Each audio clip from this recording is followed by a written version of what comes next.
बिस्मिल्लाहिर्रहमानिर्रहीम। सामीन ग्रामीण कद्र शाहीन अब्बास साहब के नावल लीमा यकाबान पे गुफ्तगू का आज दूसरा हिस्सा। इसमें हम उन मौज़ूआत पे गुफ्तगू करेंगे जो मौज़ूआत इस नावल की जीनत बने, जिनके इर्द गिर्द ये नावल घूमता है। सबसे पहले वक्त पे हम बात करेंगे। जो ही आप नावल को पढ़ना शुरू करेंगे तो सबसे पहला जो किरदार हमारे सामने आता है वो वक्त का किरदार है। वक्त एक करैक्टर की शक्ल में टीपू, जिसका हमें नावल के तीसरे हिस्से में जाकर पता चलता है कि दूसरा कैरेक्टर टीपू था, उसके साथ बातचीत करते हुए नजर आता है और मुख्तलिफ मौज़ूआत पे वक्त और टीपू आपस में बात करते हैं और दोनों का मुकालमा बड़ा जानदार है। कभी कभी हमें लगता है कि जैसे वक्त बाजी ले गया है और कभी कभी लगता है कि टीपू ने वक्त को लाजवाब कर दिया है। जो इसमें सरसरी तौर पे मैं दो मौज़ूआत पे गुफ्तगू करना चाहूँगा जो वक्त और टीपू के दरमियान डिस्कस होते हैं। सबसे पहला तो वक्त बजाते खुद इंसान के ऊपर तबसरा करता है और अपनी नौयत और हयत के बारे में बात करता है। जहाँ तक वक्त ने अपना तारुफ करवाया और अपने औसाफ की बात की, वो तकरीबन वही हैं जो मबाहस कदीम यूनानी फ़लसफ़ियों से लेके आज तक हम सुनते आए हैं। वो तकरीबन वही हैं जिसमें वो अपने आप को बताता है, जिस पे इकबाल ने भी लिखा है, सिलसिला रोज़ व शब नक्श करे हादसात, या जहाँ पे वक्त अपना तारुफ खुद करवाता है कि किसी का राकब, किसी का मरकब, किसी को इबरत का ताज़ियाना, वो जो इकबाल की नज़म है ज़माना। तो देखते हैं हम कि वक्त बिल्कुल अपना तारुफ उसी रवायती अंदाज से करवाता है, लेकिन जब वो इंसान पे बात करता है तो वहाँ हमें नज़र आता है कि बिल्कुल एक नई शेड हमारे सामने आ गई है। जब वो टीपू से कहता है कि देखो, तुम्हारे एक सवाल के अंदर से कितने सवालात पैदा हो रहे हैं। अब तुम्हें लग रहा है कि तुम्हारे सवाल से जो सवालों के बुलबुले पैदा हुए हैं, बबल्स पैदा हुए हैं, तुम उन्हें गिन सकते हो। हालांकि ये बबल्स तुमसे गिने नहीं जा सकते। तुम जिन बबल्स को गिन रहे हो, जब तुम गिनते हो तो मेरी गिनती में वो गिनती नहीं होती जो तुम गिनते हो, और जितना तुम्हें गिनना चाहिए उतना तुम गिनते नहीं। यानी इंसान और वक्त के दरमियान तफरीक ही यही है। जब से इंसान ने वक्त को तकसीम कर दिया है घड़ी की सुइयों में और दकीकों में, घंटों में, लम्हों में, तब से इंसान जकड़ा हुआ है। इंसान की कैलकुलेशन और वक्त की कैलकुलेशन बिल्कुल मुख्तलिफ है। हम जिन्हें सदियां कहते हैं, वक्त के नज़दीक वो लम्हा भी नहीं है, और वक्त जिस लम्हे को सदी बना देता है हमें उसका इदराक नहीं है। तो ये हमें पता चलता है कि वक्त और इंसान की कैलकुलेशन में कितनी ज़्यादा डिफरेंस है। ये हमें सहीफ़ों में भी मिलता है। क़यामत बहुत करीब है, बहुत करीब है, बहुत करीब है। सहीफ़े हैं तो सच्चे, लेकिन क़यामत अब तक करीब क्यों नहीं आई, वो इतनी दूर क्यों है? यानी सहीफ़ों की बताई हुई करीब की क़यामत इतनी दूर क्यों है? तो फिर एक ही जवाब आएगा कि हमारी कैलकुलेशन और है और वक्त की अपनी कैलकुलेशन और है। जिसे हम दूर समझ रहे हैं वो वक्त का कुर्ब है, और जिसे हम कुर्ब समझते हैं वो वक्त का दूर है। तो ये बहस होती है टीपू के दरमियान और वक्त के दरमियान। फिर ये बहस बढ़ते बढ़ते औरत पे आ जाती है। तो टीपू कहता है कि तुम्हारी इस बात को समझने के लिए किसी औरत का हफ्त पहलू होना जरूरी है, या हफ्त पहलू औरत ही तुम्हारी बात को समझ सकती है। यहां से ये बात शुरू हो जाती है। तो वक्त कहता है कि देखो, औरत के बहुत सारे रूप हैं, बहुत सारे पहलू हैं, बहुत सारे रंग हैं। चाहिए तो था कि औरत के इंकिशाफ और औरत की डिस्कवरी का काम या खुदा खुद करता या फरिश्ते करते, लेकिन अनफॉर्चुनेटली ये काम इंसान ने अपने जिम्मे ले लिया। और फिर इसने किया भी क्या कि इतनी वुसअत और इतनी गहराई रखने वाली औरत के सिर्फ दो पहलुओं को डिस्कवर कर सका, और वो दो पहलू क्या थे? एक बापर्दा औरत और एक बेपर्दा औरत। क्या जामे जुमला है ये। आप पूरी इस वक्त की दुनिया को दो ब्लॉक्स में तकसीम कर सकते हैं। हर तहजीब का तारुफ औरत है। मशरकियत क्यों मशरकियत है? औरत बापर्दा है। मगरबियत क्यों मगरबियत है? औरत बेपर्दा है। मगरबी तहजीब यानी बेपर्दा औरत, मशरकी तहजीब यानी बापर्दा औरत। यानी इतनी वसी औरत को महदूद पैमानों पे हमने दो जहतों में, दो पहलुओं में तकसीम करके अपनी अपनी तहजीब के महाज पे हम बैठे हुए हैं। यह वक्त और टीपू के दरमियान बात होती है। इसके बाद तीन कैरेक्टर्स नमूदार होते हैं, और ये तीन कैरेक्टर्स गाली से गुफ्तगू शुरू करते हैं कि गाली क्या है। उनमें से एक आदमी कहता है कि असल में गाली जो है, जिस इंसान के अंदर जितना बड़ा खला होता है उतनी बड़ी उसके अंदर गाली पनप रही होती है। यानी जहां वो गुफ्तगू करते हुए खला महसूस करता है, उस खला को वो गाली से भर देता है। वैसे गाली हमारे लिए तो बड़ी छोटी सी चीज़ है, लेकिन लिंग्विस्ट के लिए, जो लैंग्वेज के माहिर हैं, उनके लिए तो गाली जबान की एवोल्यूशन में एक बहुत बड़ा रोल रखती है। तो यहाँ से पता चलता है कि हमारा नॉवलिस्ट जदीद दुनिया के मबाहस से अच्छी तरह वाकिफ है कि बज़ाहिर एक आम सी चीज़ को भी उसने एक खास मौजू बना के पूरे नावल में रखा हुआ है। फिर वो दूसरी चीज पे डिस्कस करते हैं और वो है कसम। वो कहते हैं जैसे गाली खला को पूरा करने के लिए भरी जाती है, उगली जाती है, बकी जाती है, इसी तरह से जब मुआहदा होता है तो कसम को वसीला बनाया जाता है, और जब मुआहदा टूटता है तो कसम की जगह फिर गाली ले लेती है। तो इसका मतलब ये हुआ कि गाली और कसम दोनों लाज़िम व मलज़ूम है, और बड़ा इंटरेस्टिंग मौजू है। फिर ये तारीख पे बात करते हैं, ये तीनों कैरेक्टर्स तारीख पे बात करते हुए ये कहते हैं कि तारीख ने इंसानों को अपनी सलाखों के पीछे बंद किया हुआ है। लोग तारीख बनते बनते तारीख के कैदी बन जाते हैं, और जो तारीख के कैदी नहीं बनते वो तारीख के कारी बनकर उनको पढ़कर रश्क फील करते हैं कि जो तारीख के अंदर लोग हैं कि कितने बड़े लोग हैं, हालांकि वो बड़े लोग नहीं होते, वो बड़े कैदी होते हैं। इसी तरह से तारीख को पढ़ने वाले आहिस्ता आहिस्ता तारीख के कैदी बन जाते हैं। यानी तारीख का एक ही काम है कि वो इंसानों को अपनी कैद में कैदी बना के रखे। ये तारीख का बड़ा खूबसूरत पहलू है जो नावल निगार ने 3 लोगों की गुफ्तगू के दौरान हमारे ऊपर मुनकशिफ किया है। फिर समाज के ऊपर भी ये तीनों गुफ्तगू करते हैं, लेकिन मैं उन चीता चीज़ों को आपके सामने लेके आ रहा हूँ जिनके बगैर चारा नहीं है। इसके बाद हम आते हैं, वक्त पे गुफ्तगू हो चुकी, तारीख पे गुफ्तगू हो चुकी, गाली और कसम पे बात हो चुकी। फिर टीपू जो है वो जब नमूदार होता है तो वो नारे को लेके आता है, गाली, कसम और अब नारा। अब नारा क्या है? बुनियादी तौर पे नारा जब इल्म की कमी होती है, जब आप इंसानों को लॉजिक की बुनियाद पे कायल नहीं कर सकते, तो फिर आप जज्बातियत की बुनियाद पे लोगों को कायल करके अपने पीछे लगाते हैं। और लोगों के जज्बात को उभारने के लिए सबसे अहम तरीन जो हथियार है वो नारा है। आप किसी आदर्श पे सदियों किताबें लिखते रहें, मुबाहस करते रहें, किसी को समझ नहीं आएगी। लेकिन जब आप किसी एक छोटे से वाक़े को या एक छोटे से फलसफे को नारा बना देते हैं तो एक आम आदमी की गिरफ्त में भी आ जाता है। नारा तामीरी भी हो तो वो तखरीब ही का वसीला बनता है। तो नारा भी एक अहम तरीन हिस्सा है हमारी इंसानी तारीख का, जिसको नावल निगार ने बड़ी खूबसूरती से गाली और कसम के बाद यहाँ पे मौजूद बहस बनाया टीपू की ज़बान से। अब हम आते हैं कि इसका जो थीम है, जिसके इर्द गिर्द पूरी कहानी घूमती है, रहीम बी और साधु के यहाँ, वो क्या है? साधु को चुप क्यों लगती है? वो देखता है कि जब लीमा दुनिया में आती है तो सबसे पहली हैरत ये है कि जिस हाथ ने उसका हाथ दिए पे रखा था, ये हाथ उस हाथ से मुमासिलत रखता है।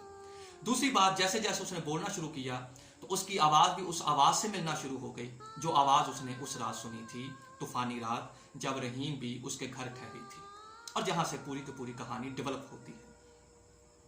अब till the resolution of the mystery, यानी डिनोमेंट के एलिमेंट तक, जब तक ये राज अफशा नहीं होता, तब तक तो साधु जो है वो एक नॉर्मल जिंदगी गुजारता है। लेकिन जो ही लीमा बोलना शुरू करती है, जैसे जैसे उसका कलाम बढ़ता है, इसकी गुफ्तगू कम होना शुरू हो जाती है और किसी को नहीं पता चलता। अब ये है क्या? अब ये बिल्कुल ना तो साइंटिफिक मुहिम्मा है, ना इसे आप रोजमर्रा का तजुर्बा कह सकते हैं। ये बिल्कुल एक जाती, इनफरादी, सब्जेक्टिव और माफौकल फितरत, एक मेटाफिजिकल फिनोमिना है। अब इसमें हम बहस कर सकते हैं कि क्या इसकी कोई गुंजाइश है इंसानी जिंदगी में? इंसानी जिंदगी तो भरी पड़ी है इस तरह के वाकयात से, और मिथ के ऊपर लिखा हुआ जितना लिटरेचर है उसमें तो इससे भी ज्यादा हैरान कर देने वाली चीजें मौजूद हैं। और आज की मॉडर्न जो सोशल साइंस है वो तो मिथ को भी एक हकीकत मानने को तैयार हो चुकी है। इस पे हम लंबी बहस नहीं करेंगे, लेकिन हम देखेंगे कि क्या और भी नॉवेल्स ऐसे हैं जो मेटाफिजिकल फिनोमिनास या एलिमेंट्स को लेके आगे चलते हैं।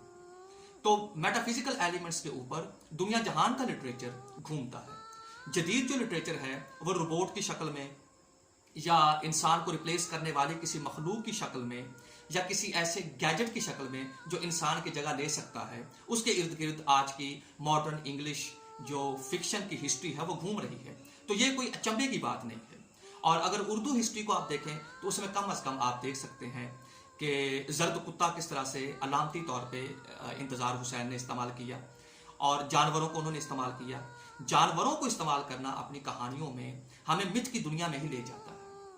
और हम अपनी कहानियों में सुन चुके हैं जानवरों का बातें करना, बादशाहों के सवालों के जवाब देने के लिए मेटाफिजिकल मीन्स को इस्तेमाल करते हुए लोग जो हैं उनके जवाबात को ढूंढते हैं। हातम ताई की कहानी हो या अमर अय्यार की कहानी हो और अलिफ लैला की कहानियां हों, तो मेटाफिजिकल एलिमेंट का इसमें होना कोई अचंभे की बात नहीं है। ना उसके ऊपर आप तनकीदी सवाल उठा सकते हैं कि ऐसा कैसे हो सकता है। जब आंख की पुतली इधर से उधर करने से बल्कीस का तख्त आ सकता है, तो इसका मतलब ये हुआ कि मेटाफिजिकल एलिमेंट्स तो हमें सहीफों में भी मिलते हैं। तो मेटाफिजिकल रियलिटी का एग्जिस्ट करना, चाहे हमारी अक्ल उसको परसीव करे या ना करे, लेकिन हम उसका इनकार नहीं कर सकते। तो ये कोई बैदस कयास नहीं है कि किसी बच्ची का हाथ उसी हाथ से मिले जिस हाथ ने साधु का हाथ जलाया था, या उसकी आवाज उसी गैबी आवाज से मिल जाए जो आवाज साधु ने सुनी थी। तो ये मेटाफिजिकल एलिमेंट हमें बानो कुत्सिया के नॉवल में भी नजर आता है कि हराम की कमाई का असर आफताब के बच्चे के एबनॉर्मल होने की सूरत में नजर आया। तो इसका मतलब ये हुआ कि इसके ऊपर हम कह नहीं सकते कि आज की साइंटिफिक दुनिया में ऐसे कैसे हो सकता है। साइंस भी बुनियादी तौर पे हमारे जो फिक्री ह्यूला है, जो हमारे फिक्री औहाम हैं, जो हाइपोथेसिस हैं, चाहे वो मिथ की शक्ल में है, चाहे वो हमारी जोफुल एतकादी की शक्ल में है, उनमें से कितनी चीजें हैं जो साइंटिफिकली मेटाफिजिकल वर्ल्ड से अब फिजिकल लॉज के अंडर समझी जा रही हैं। तो ये एक मेटाफिजिकल एलिमेंट है जो इस नॉवल का सेंट्रल थीम है। उसके बाद हम देखते हैं इसकी टेक्निक। इसकी टेक्निक है stream of consciousness. Stream of consciousness Ulysses से स्टार्ट होती है, जो इसकी नोन हिस्ट्री है। यूलिसिस जाहिर है उसका राइटर जेम्स जॉयस वो नाबीना था। अच्छा, इत्तेफाक की बात है कि स्ट्रीम ऑफ कॉन्शियसनेस बकौल इस नॉवल के राइटर के शाहीन अब्बास के कि ये उनका खालिस्तान सब्जेक्टिव मामला है। यानी स्ट्रीम ऑफ कॉन्शियसनेस बकौल उनकी कोई लर्न्ड अक्वायर्ड कोई ऐसी स्किल नहीं है कि उन्होंने स्ट्रीम ऑफ कॉन्शियसनेस पे बहुत सारा लिटरेचर पढ़ा हो और बाय चॉइस इसको अडॉप्ट किया हो। और जो लोग जानते हैं इस नॉवलिस्ट को, नॉवल निगार शाहीन अब्बास को, वो भी जानते हैं कि वो उनका जो पर्सनल हेलिकॉन है, जहाँ से उनकी शायरी, उनका नॉवल, उनकी नसर, जहाँ से सौते फूटते हैं, वो सारी सब्जेक्टिव वर्ड है, ना कि ऑब्जेक्टिव।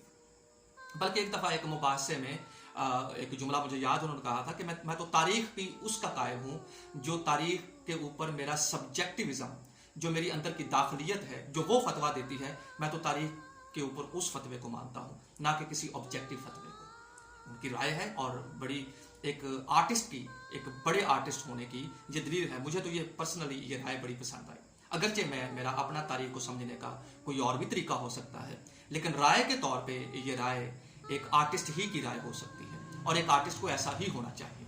तो यहाँ अगर स्ट्रीम ऑफ कॉन्शियसनेस उनका बिल्कुल सब्जेक्टिव प्रॉब्लम है, तो अब हम देखते हैं कि स्ट्रीम ऑफ कॉन्शियसनेस जहाँ से पैदा हुई है, यानी जेम्स जॉयस, उससे पहले भी लोग लिखते होंगे जो हमारे इल्म में नहीं आए, लेकिन अगर हम वर्जीनिया वुल्फ को और जेम्स जॉयस को इसका बानी कहते हैं, तो एक बड़ी मजे की बात है जो इस नॉवल निगार के इस जुमले के साथ रिलेट करती हुई, कॉन्फ्लेट करती हुई हमें नजर आती है।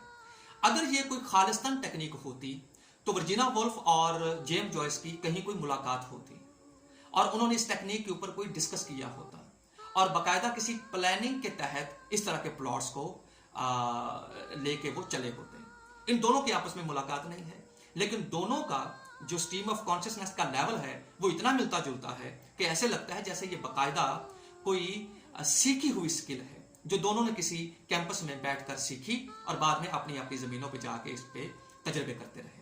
अब जेम्स जॉयस का प्रॉब्लम क्या था कि वो नाबीना था। नाबीना आदमी उसका जो टू एंड फ्रो होता है थॉट प्रोसेस में, वो उन लोगों से मुख्तलिफ होता है जो देख सकते हैं बैरूनी आंख से। वो उन चीजों को भी अंदर की आंख से देख रहा होता है जिनको आमतौर पर लोग बैरूनी आंख से देख रहे होते हैं। तो उसका जो वक्त होता है, वो वक्त जो थॉट प्रोसेस के अंदर यूटिलाइज होता है, वो समंदर की उन लहरों की तरह होता है कि ऊपर वाली लहरें सामने जा रही होती हैं और नीचे वाली लहरें पीछे की तरफ जा रही होती। और कभी कभी होता है कि दोनों लहरों का रुख एक हो जाता है, और कभी कभी ऐसा होता है कि ये जो मूवमेंट है ये लीनियर होते हुए सर्कुलर हो जाती है और कभी कभी पीरियोडिक हो जाती है, जिस वजह से पढ़ने वाले को कभी कभी अपने सब्र का इम्तिहान देना पड़ता है। तो इसी तरह की स्ट्रीम ऑफ कॉन्शियसनेस जो यूलिसिस में जेम्स जॉयस ने टेक्निक यूज की, वो बाद में डेवलप हुई नॉवल में। उसी काफिले की एक और मुसाफिरा है जिसे हम वर्जीना वुल्फ कहते हैं। शाहीन अब्बास की जो स्ट्रीम ऑफ कॉन्शियसनेस है ये बिल्कुल उसी कबील से ताल्लुक रखती है।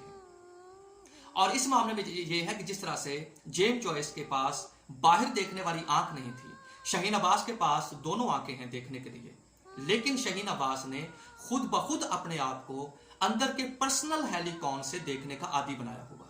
आप उनकी गजल को पढ़ लीजिए, आप उनकी कहानियों को पढ़ लीजिए, तो ऐसे लगता है कि जैसे वो बाहर कम देखते हैं और अंदर से ज्यादा देखते हैं। दोहरी दस्तक के निशान हैं, एक इधर और एक उधर, आने वाला आता है आकर चला जाता है क्या। तो इस तरह के शेरों से भी अंदाजा हो जाता है कि वो किस तरह से अपने आर्ट को क्रिएट करते हैं या उसे सामने लेके आते हैं। तो स्ट्रीम ऑफ कॉन्शियसनेस बुनियादी टेक्निक है जिसके तहत ये नॉवल आगे की तरफ सफर करता हुआ हमें नजर आता है। तो ये था वो मुख्तसर सा तारुफ मौज़ूआत के हवाले से, लेकिन एक अहम तरीन मौजू और वो है जिनसियात। अब जिनसियात के ऊपर बात करते हुए सबसे पहला जो स्ट्राइकिंग नेम है जो आपकी पेशानी के साथ टकराता है वो है सादत हसन मंटो का, और उनके बाद इस्म चुगताई का।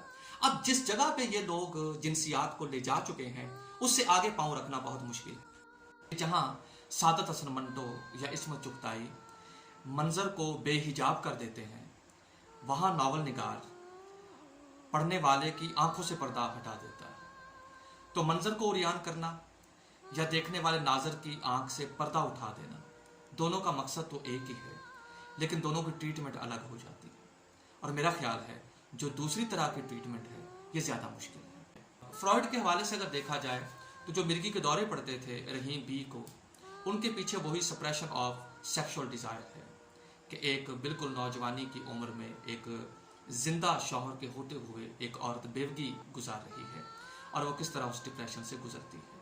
तो ये एक मुख्तसर सी गुफ्तगू थी इस नावल के थीम्स के हवाले से।